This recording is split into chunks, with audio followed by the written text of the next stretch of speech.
This is Montreal Now with Aaron Rand and Natasha Hall. CJAD 800.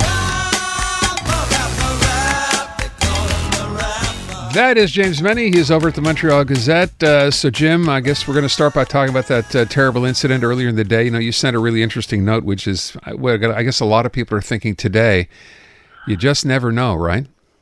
Well, you just never know, and you have to understand it. It's a bit of a process I think we all of us have to go through. Because, and indeed, well, the reason I mention this is that I have covered stories like this in the past, and I've covered politics in the past, but never have I seen the two spheres, say, of public tragedy. And that's because of the age in which we live, where you had politicians reacting to this story even as first responders were still arriving at the scene. And we have gone through the entire gamut of whether it's the federal government, provincial, municipal, other municipalities. And obviously that is a response to what most politicians will agree, your primary duty is to protect your constituents, to protect the public. And when you see an absolutely heinous event like this, people are asking, how could this happen? Why would this happen? People are confused.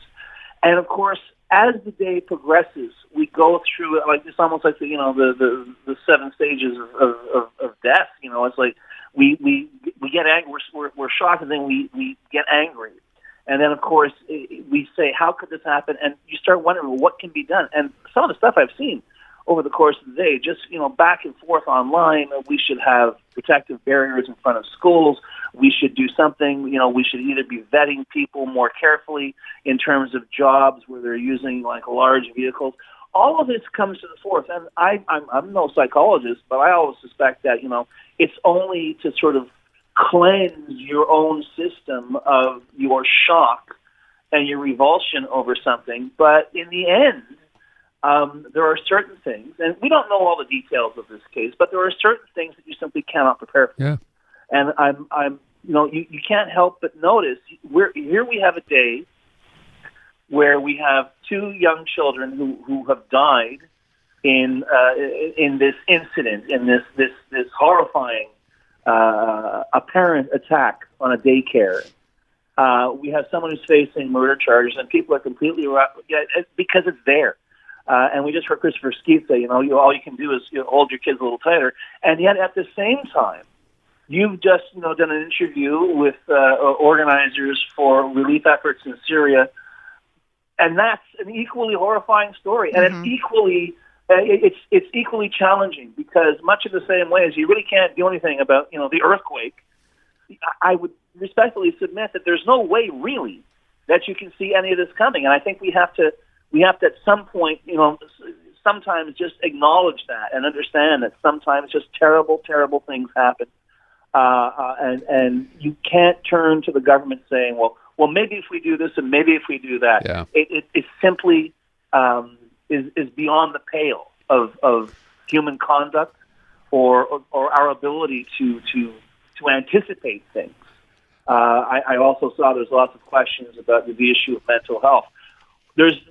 From what I heard from the scene, it would appear that the mental state of the suspect in this case was quite altered, but we still don't have all the details.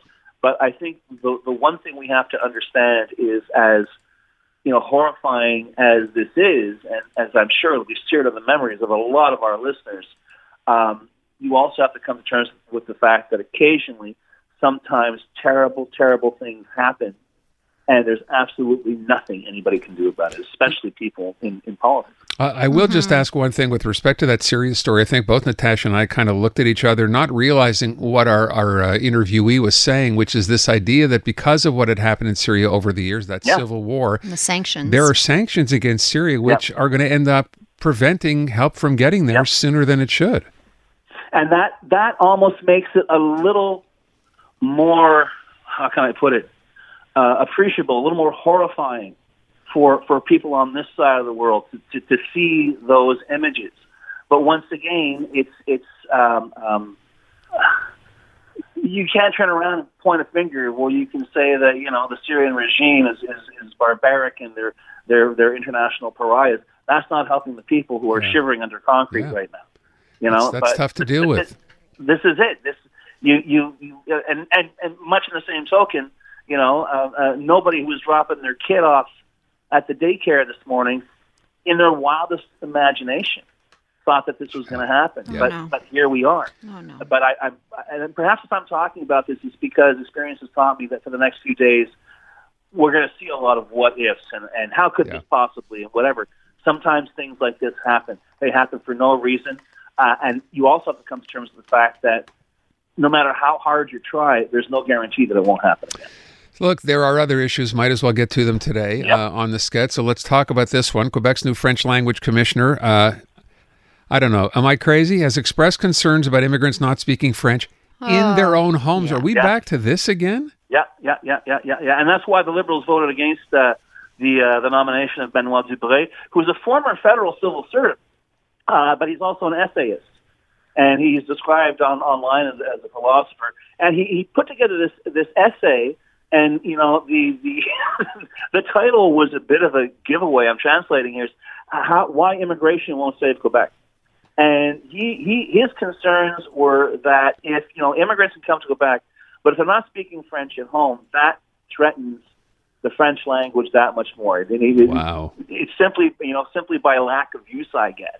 Whereas the Liberals argue it doesn't matter what language people speak at home. If French wants to be the common language, well, you know, that's the common language. And if you're outdoors, by all means, speak in French. But we really have no business even wondering or being concerned about what language or what people do in the privacy of their own homes. But what concerns me here is that, for example, Quebec Solidaire had their concerns about this guy for the same reason. They met with him. And they said, they came out and said, you know, he kind of told us that it's not language spoken at home is not the main indicator. So you know what? We're going to give this guy a chance and we're going to vote for him. My concern here, though, is how many times does anybody in Quebec, francophone, anglophone, or allophone, have to keep hearing about protection of the French language and or threat to the French language and the word immigrant or immigration used usually in the same sentence? And I really think that we're heading down a very, very hazardous road here. I think that François Legault is playing a very dangerous game. Dog whistles worked in 2018. They kind of worked, last October. But I think that given our economic situation, given the reality, the social reality in Quebec, the idea that the person responsible for ensuring that Bill 96 is enforced and respected, has apparently expressed concerns about what immigrants do in their own homes. I think this is a very, very tricky path to be going down for this government. Boy, is it ever. I think on a day like today, on a week like the week we're having, it's like, come on, really? Come on. Well, yeah, but I mean, there is stuff going on. Oh, no, I don't mean it like that. I just mean like it seems so petty and small-minded. Yeah, plus I thought we'd gotten by this when the premier brought it up, right? Petty and small-minded any day of the week. Okay. Yeah. You know, I've been banging my head against the wall over stuff like this now for at least 5 years. And let's face it, this is not the first party that's been a bit sporty with the whole idea of immigration. No, but you remember when Premier Legault brought this up, right? There was pushback, and I hadn't heard him talking about it again, and all of a sudden, here's someone else bringing up the same topic. Yep. That's where we are. You never know. It's not going away. Who knows what the internal polls are saying, Aaron? Yeah. You know, who knows what the next thing will be? But I guarantee you, you haven't heard the last of Benoit Dubré, and I'm sorry to say, as I say, you haven't heard the last of immigration, and more specifically, immigrants being linked to the decline of French in Quebec. James Mennie at the Montreal Gazette. Thank you, Jim. Adamant.